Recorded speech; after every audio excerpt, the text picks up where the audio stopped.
we're going to take a look at some very, very practical application type of things that you can do right now. You can leave here today with a playbook, which is in front of you, with things that you can apply right now to your church. And this is really designed to give you a really a fresh perspective, maybe a paradigm shift of what this starts to look like in your church, to apply these principles that are that we're going to talk about today. So before we get into it, though, let me just take a moment, and I want to introduce myself.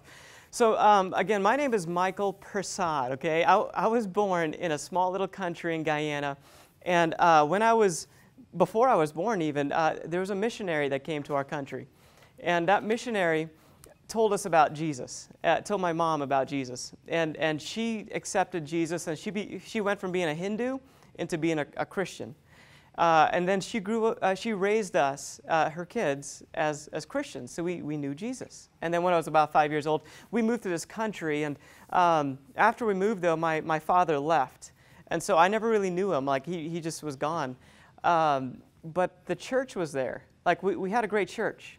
And the church really filled a void in my life, especially now looking back. Man, I could see that. I went to the Royals game for the first time with a group of guys that were just like, hey, there's a bunch of kids in our church that don't have dads, so let's take them to a Royals game. You know, I went to, had my first experience, I went to Snow Creek and went skiing, right here in the area, because the church decided that, hey, we're going to gather these kids and we're going to go do something with them. I experienced like the joy of being a part of something, because the kids pastor in my church said, hey, Michael, you're really good at drawing. Why don't you come draw something and create this poster that we can use? Or, hey, Michael, you're pretty creative. Why don't you stick a puppet on your hand and help teach this class? And so throughout my life, even as a teenager, I remember a youth pastor that came in, and they invited me to be a part of a trip. And we went to the LA Dream Center, and we got to serve at the Dream Center in Los Angeles, California.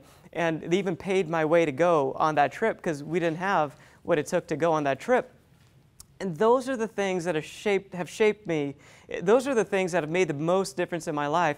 And it's always a result of a church, people in the church stepping up and making a difference in my life. So now today, I get to talk about stuff that helps the church. So it's my passion now to help the church. And the idea is that I want to help the church. I feel like God has put a calling on my life to help the church begin to see in a different way how to reach more people. So that's kind of the idea today. And again, we'll talk about a lot of tactics. Where it comes from is my background is in graphic design. It's in communication design. And what I've seen is that companies have used different tactics and things to reach people with their marketing and with their public relations and with all these different techniques that they've used. And then what I began to see is that, hey, if the church began to get onto some of this stuff, we could probably reach more people like me.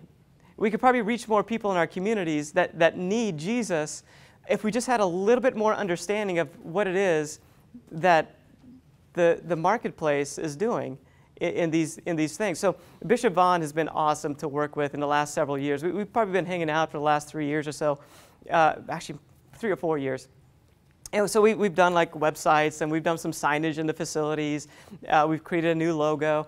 But really all of it comes from the vision that's coming from Bishop Vaughn. We're just helping to apply that in a way that's engaging so other people can see it, respond to it, and come be affected by it. So again, that's just setting up the big idea of what we're going to talk about today. So in a big way, I think I view myself, and this is just kind of over spiritualizing maybe a little bit, but I feel like a John the Baptist. When I go in and work with churches, my job isn't to deliver the gospel; it's to prepare the way. And really, that's what branding and marketing is. It's preparing the way so that the gospel can be presented. Several years ago, I was looking for a new church with my family. I had a 1-year-old child, and we had a list of, 8, 10 churches we're going to check out.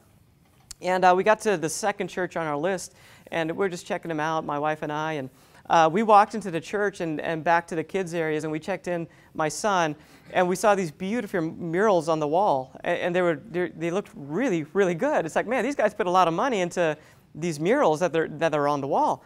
And then I put them into the classroom. The classroom looked really nice. It was colored and painted and looked really nice. So as a parent just looking in there for about, I don't know, 30 seconds or so, I was like, well, that looks like a nice little room back there. So then I walked across the lobby area to a cafe that they had, and they were giving away free coffee. So I'm like, hey, that's good. Let's go do that.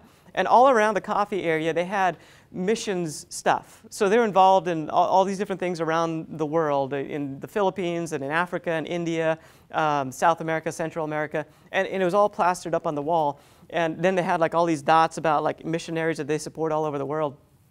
And you know what? I thought that was pretty cool. Look at this church is like they're thinking outwards, you know. And then I went into the service, and within the first, I don't know, 20, 30 minutes, the pastor gets up and he shares salvation. Like, if you want to get saved, just come right now. You can get saved right now. And then like later on, he had the message.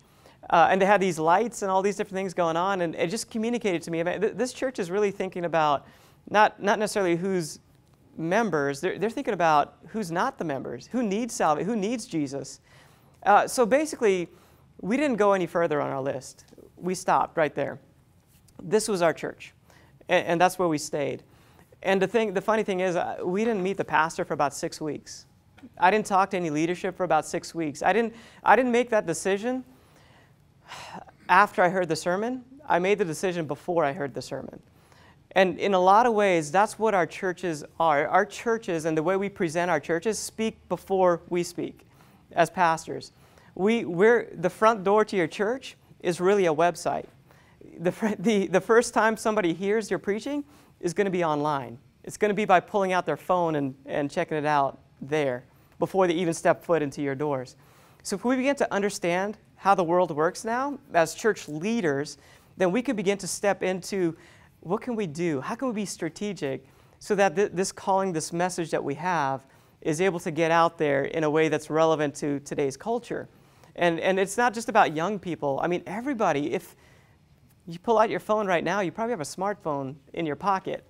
You have a great communication device that is more powerful than the computers that put a man on the moon back in the 1960s. So we have a great opportunity today that we haven't ever had before to spread the gospel in a way that we've never had before. And the Bible tells us in Mark 12 to love God with all your heart, soul, mind, and strength. So in a lot of ways, what I'm presenting today is allowing us to do this. A lot of times what I've experienced is that churches are really good with loving God with their heart and their soul and even their strength. They'll get out in the community and do stuff. But a lot of times they forget to be mindful. Like, how do we use our mind? So how do we be strategic? How can we think ahead 10 steps so that we get where we need to go? So my big challenge in what we're presenting today is like, hey, let's use our mind, love God with everything we've got. And truly, this comes out of just a passion for Jesus. If we think about it, if Jesus really died for us, he deserves our very best. He deserves, and that's my passion, that's my heart, it's why I do what I do. God deserves my very best.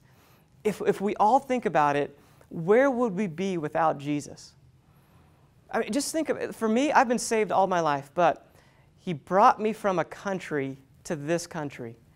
And if I didn't know Jesus, if my mom didn't get saved, if that missionary didn't do his job and reach out to her when she was a kid, I would be in a country and I would be a Hindu right now.